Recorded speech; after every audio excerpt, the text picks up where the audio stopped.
Assalamualaikum warahmatullahi wabarakatuh. Perkenalkan, nama saya Faraja Agung Prasetyo. Saya dari kelas A2 ingin menjelaskan hasil dari pemikiran saya, yaitu tentang sikap mahasiswa terhadap kasus korupsi. Mahasiswa. Menurut saya, mahasiswa merupakan suatu elemen masyarakat yang unik. Jumlahnya tidak banyak, namun sejarah menunjukkan bahwa dinamika bangsa ini tidak lepas dari peran mahasiswa.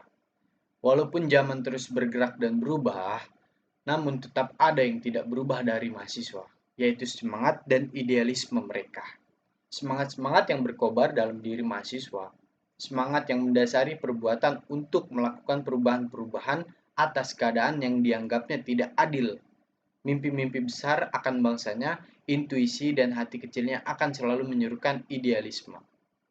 Mahasiswa tahu apa yang harus dia lakukan untuk sesuatu kepada masyarakat, bangsa, dan negaranya. Pengertian korupsi berdasarkan undang-undang. Berdasarkan Undang-Undang Nomor 31 Tahun 1999, korupsi adalah tindakan setiap orang yang melawan secara hukum melakukan perbuatan memperkaya diri sendiri atau orang lain atau suatu korporasi yang dapat merugikan keuangan negara atau perekonomian negara. Mereka juga menyalahgunakan kewenangan, kesempatan, atau sarana yang ada padanya karena jabatan atau kedudukan yang dapat merugikan keuangan negara atau perekonomian negara. Pengertian korupsi menurut para ahli. Di sini ada dua para ahli yang menjelaskan tentang pengertian korupsi, yaitu ada Nurjana tahun 1990. Pengertian korupsi menurut Nurjana, kata korupsi asalnya dari bahasa Yunani, yaitu corruptio, yang mempunyai arti perbuatan yang tidak baik, curang, buruk, bisa disuap, tidak memiliki moral, melanggar norma agama, menyimpang dari prinsip kesucian mental serta hukum. Dan yang kedua ada Kartono, tahun 1983. Kartono memberikan definisi bahwa korupsi adalah tingkah laku seseorang individu yang menggunakan wewenang dan jabatannya untuk mengambil keuntungan demi kepentingan pribadinya dan atau merugikan kepentingan hayalak umum maupun negara. Ada pula upaya-upaya yang dapat dilakukan untuk mencegah terjadinya korupsi. Upaya pemberantasan korupsi meliputi beberapa prinsip, antara lain, yang pertama, memahami hal-hal yang dapat menyebabkan terjadinya korupsi.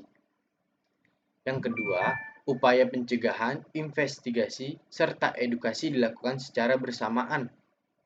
Yang ketiga, tindakan diarahkan terhadap suatu kegiatan dari hulu sampai hilir, atau mulai dari perencanaan, pelaksanaan, pengawasan, dan aspek kuratifnya, dan meliputi berbagai elemen. Ada pula salah satu contoh kasus korupsi di Indonesia, yaitu kasus ini mulai terjadi pada tahun 2010, di mana permasalahan ini terkait pengadaan eKTP tahun 2011 sampai tahun 2012. Kasus yang menimbulkan kerugian negara sebanyak 2,3 triliun rupiah ini menyeret sejumlah nama seperti Sugiharto, Irman, Andi Narogong, Markus Nari, Anang Sugiana Sudiharjo, dan Setia Novanto. Permasalahan korupsi ini menjadi headline di media massa karena ada beberapa kejadian yang menjadi buntut permasalahan ini. Di antaranya kematian mendadak Johannes Mariliem yang disebut-sebut sebagai saksi kunci dalam kasus ini. Sehingga drama kecelakaan yang dilakukan oleh Setia Novanto untuk mengulur proses penyelidikan kasus ini.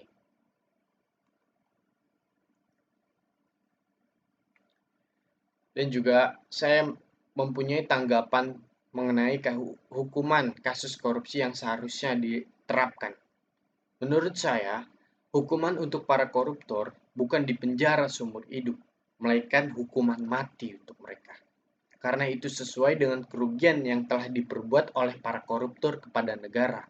Dan juga semua aset yang dimiliki oleh para koruptor ini semuanya disita dan dimiskinkan keluarganya agar mendapatkan efek jera untuk mereka. Tentunya ini akan menjadi pelajaran atas ganjaran yang mereka perbuat dan kasus korupsi pun dapat berkurang karena ketegasan hukum yang berlaku. Menurut saya, hanya itu yang dapat saya jelaskan. Terima kasih atas waktunya dan perhatiannya, dan mohon maaf saya bila ada kekurangan, dan juga